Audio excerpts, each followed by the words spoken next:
In this video, we're going to show you how to use our new spot check tool. The idea of the spot checking tool is to allow you to complete audits on a limited number of items over short periods of time, so you can possibly identify specific bartenders that might be problematic, and also simply the threat of being able to do this will be a useful tool to keep your bartenders following procedures correctly. So where to find the spot check tool is there will be a dedicated folder named spot check tools in your shared Dropbox folder. And I also need to explain just two quick words of caution about using the spot check tool. The first one is related to the point of sale setup. If you look at the first page of your performance reports, down at the bottom here you'll see this column for percentage rung as unknown. That indicates how much of your point of sale rings are having to be assigned to unknown product. Common examples are if you're ringing doubles or rock strings with generic modifiers. You need to consult with bar I to get these amounts to zero, because if you're using a spot check tool and your point of sale is not set up correctly, then you're going to show negative variances which are not due to the bartenders but are due to the point of sale setup. So it's important that you have that set up correctly before using this. Second note of caution is on draft beer. If you're one of our clients that uses the keg check tool, you need to be extremely careful with your measurements, because the keg check is not quite as accurate as using a keg scale. It's much faster though, but the accuracy can be a problem when you're doing audits over a short period of time. 1 gallon is around about 9 beers. Therefore, if you're off by a little bit and you've got a keg that perhaps over a short period of time has only had 20 servings, that error is going to throw your results off quite a bit. So ideally, if you're wanting to use a spot check on a regular basis, you should think about purchasing a keg scale, and that will allow you to conduct very accurate audits over a short period of time on those kegs. So moving back now to the spot checking tool. When you open up the tool, it's going to open up on this instructions tab. You can follow the numbered instructions here to remind you what steps to complete.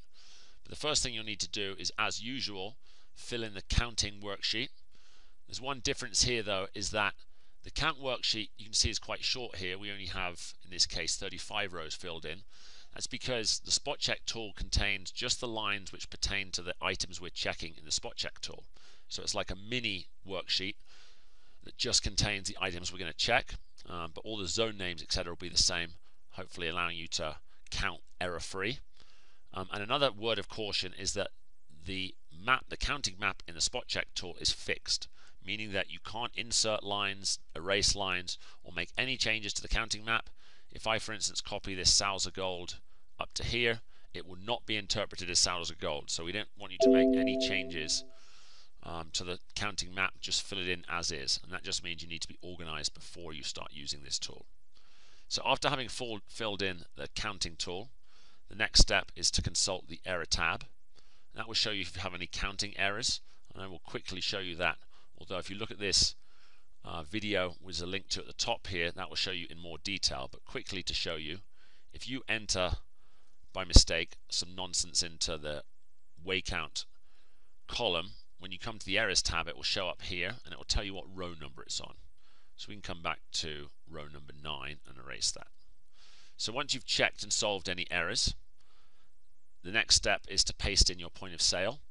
That will be blank when you open it. So exactly the same procedure as when you're doing your full audits, although of course you'll need to be careful to do this for the same time period as you're doing a spot check. So for example, if you do your regular audit on a Monday, we should return the report and the spot check tool to you Monday afternoon, meaning you'd be doing a spot check presumably on Tuesday morning, and so obviously you'd run the point of sale report including all of Monday's sales. Once you've filled in the count sheet, check for the errors and pasted in the point of sale report, the next step is to come to the analysis tab and check your results. I'd like to urge caution here and make sure that you sanity check and really dig into things and make sure things make sense before we start making any decisions based on the results. The first step of that was to look at this table at the bottom, and that provides details on all the different buttons which pertain to those 10 products we're checking, what the recipe amounts are, how many times the buttons were pressed, and therefore how much product has been rung. So you'll need to kind of look at those, make sure the assumptions are correct, and also sanity check them, make sure the button counts make sense. That will tell you if you've run the point of sale correctly. Once you've done that and checked the recipes, the next thing is to look at this table at the top. And again, I urge you to look and to check that the amounts listed make sense. Do this on a product by product basis, and then check the accountability scores. And then when you've done all of that, the final result can be found here in cell J15, and that will be your accountability score for the cycle.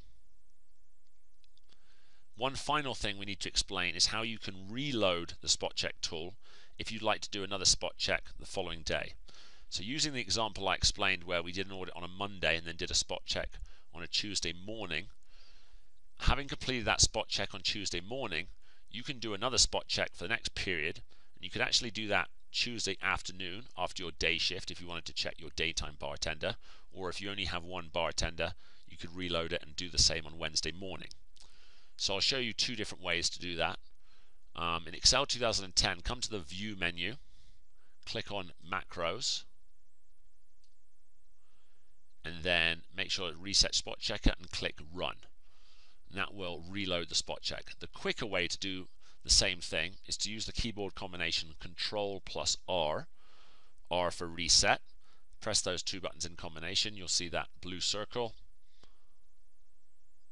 And what's happening here is that the current counts are being turned into the previous counts, and the point of sale report will be cleared out. Once this completes, we'll see the effect of that. So we've come to the counting worksheet, and you see those counts have been cleared out. The counts you previously counted will be on this worksheet previous count, allowing you to double check your work. We didn't count anything during this video, it's just for demonstration purposes. The errors again will be cleared out. The point of sale, of course, is empty. And then you can see as well, all of those will be reflected in the analysis tab. So you can now use this to complete a second spot check. And of course, you can do this as many times as you like, so that you could do a spot check every day of the week for a week, and then compare the results across bartenders and shifts to decide what the best course of action is. So thank you for watching. This tool, as all things, is a work in progress. So if you'd like to see it perform differently or have some additional information on it, please let us know and we'll be happy to accommodate as best we can. But thanks for watching, and thanks for using BarI.